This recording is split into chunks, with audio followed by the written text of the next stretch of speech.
Hello students. इस video में हम लोग देखने वाले हैं चैलेंजेस बिफोर ट्रेनर। ट्रेनर कौन होते हैं? तो जो ट्रेनिंग प्रोवाइड करते हैं उनको ट्रेनर बोला जाता है। और ये ट्रेनर जो होते हैं उनको ट्रेनिंग प्रोवाइड करते समय काफी सारे प्रॉब्लम्स को या चैलेंजेस को फेस करना पड़ता है, उसके बारे में हम लोग यहाँ पे डिस्कशन करेंगे। तो सबसे पहला चैलेंज है एंगेजिंग लर्नर्स। लर्नर्स मतलब ये कौन होते हैं? जो ट्रेनीज होते हैं, जिनको ट्रेनिंग प्रोवाइड की जाती है, उनको लर्नर्स बोला जाता है। सो ये जो ट्रेनीज है उनका ट्रेनिंग प्रोग्राम के अंदर एंगेज होना बहुत जरूरी है। एंगेज होना मतलब कि इन्वॉल्व होना। और ये ट्रेनिंग्स की एंगेजमेंट जो होती है 3 लेवल पे होती है: कॉग्निटिव, इमोशनल एंड बिहेवियरल। मतलब कॉग्निटिव का मतलब क्या होता है? माइंड। माइंड से उनको ट्रेनिंग के अंदर इन्वॉल्व होना जरूरी है। इमोशनली उनको ट्रेनिंग के अंदर इन्वॉल्व होना बहुत जरूरी है, और बिहेवियरली भी, मतलब उनको एक्शंस वगैरह करने चाहिए। तो इस तरीके से कॉग्निटिव, इमोशनल एंड बिहेवियरल तरीके से ट्रेनिंग प्रोग्राम के अंदर जो भी लर्नर्स है या ट्रेनी है उनको इन्वॉल्व होना बहुत जरूरी है। अगर सपोज ये 3 तरीके से कोई भी ट्रेनी ट्रेनिंग प्रोग्राम के अंदर इन्वॉल्व नहीं होता है, तो उसकी वजह से क्या होता है? पुअर नॉलेज रिटेंशन होता है। मतलब जो भी सिखाया गया है उसको वो लर्नर जो याद नहीं रख पाते हैं। फिर पैसिव लर्निंग होता है। पैसिव लर्निंग का मतलब क्या होता है? ट्रेनर जो होते हैं वो सिखाते हैं, बाकी ट्रेनी को कुछ भी नहीं समझ में आता है। और लैक ऑफ कमिटमेंट, फिर बाद में उसकी वजह से क्या होता है कि एम्प्लॉय जो प्रॉपरली कमिटमेंट के साथ काम नहीं कर पाते हैं। सो सबसे पहला चैलेंज जो ट्रेनर को फेस करना पड़ता है कि लर्नर जो होते हैं वो ट्रेनिंग प्रोग्राम के अंदर एंगेज नहीं हो पाते या इन्वॉल्व नहीं हो पाते हैं। मतलब फिजिकली वो ट्रेनिंग प्रोग्राम के लिए प्रेजेंट होते हैं, लेकिन मेंटली वो लोग प्रेजेंट होते नहीं है। नेक्स्ट वाला है training relevancy. Now training relevancy का मतलब क्या होता है कि अलग अलग जो ट्रेनिंग्स होती है उनके ट्रेनिंग की रिक्वायरमेंट अलग अलग होती है। तो स्पेसिफिक ट्रेनिंग को देना बहुत जरूरी है। जनरल या जेनेरिक ट्रेनिंग नहीं होना चाहिए। जनरल ट्रेनिंग मतलब क्या? सबको सब सिखाया जा रहा है।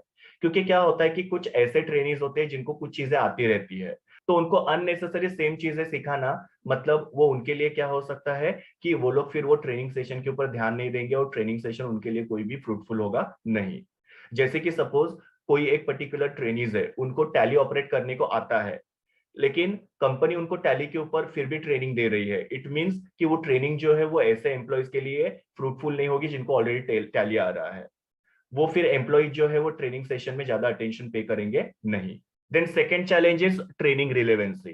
ट्रेनिंग रिलेवेंसी का मतलब क्या होता है? ट्रेनिंग जो होता है वो रिलेवेंट होना चाहिए। मतलब ट्रेनिंग बहुत ही ज्यादा जेनरिक या जनरल नहीं होना चाहिए। यहाँ पे पर्सनलाइज ट्रेनिंग होना बहुत जरूरी है। पर्सनलाइज ट्रेनिंग का मतलब क्या होता है कि पर्टिकुलर एम्प्लॉय को क्या रिक्वायरमेंट है, उसको कैसे ट्रेनिंग चाहिए, उसको ध्यान में रख के उसके हिसाब से ट्रेनिंग देना बहुत जरूरी है।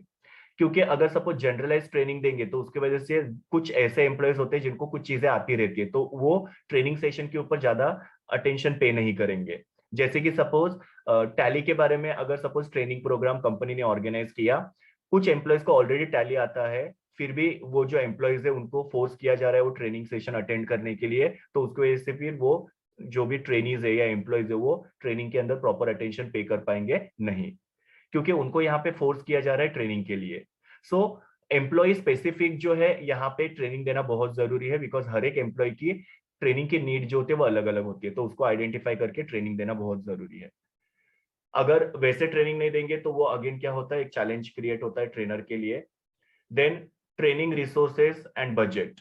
नाउ ट्रेनिंग रिसोर्सेस मतलब क्या होता है कि बहुत सारी कंपनीज होती है जिनके पास ट्रेनिंग प्रोवाइड करने के लिए रिसोर्सेस अवेलेबल नहीं होते या फंड्स अवेलेबल नहीं होते हैं। अभी फंड्स और रिसोर्सेस किसके लिए लगते हैं? जैसे कि ट्रेनिंग में फैसिलिटेशन करना पड़ता है, एम्प्लॉयज को फैसिलिटीज देनी पड़ती है।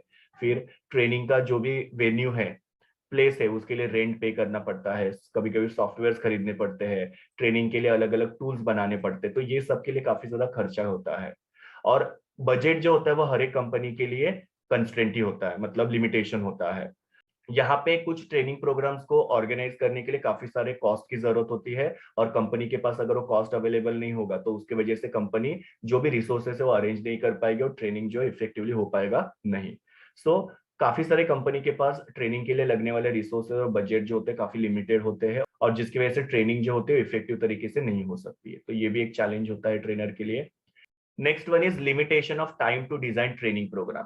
अभी ट्रेनर जो होते हैं उनको ट्रेनिंग प्रोग्राम के लिए काफी सारी चीजों को डिजाइन करना पड़ता है, जैसे कि अच्छे डिस्प्लेज होने चाहिए, फन गेम्स होने चाहिए, सिमुलेशन मतलब आर्टिफिशियल एनवायरनमेंट होना चाहिए, क्विज होने चाहिए, प्रेजेंटेशन, केस स्टडी, ये सब चीजें जो होती है वो ट्रेनर को अरेंज करनी पड़ती है।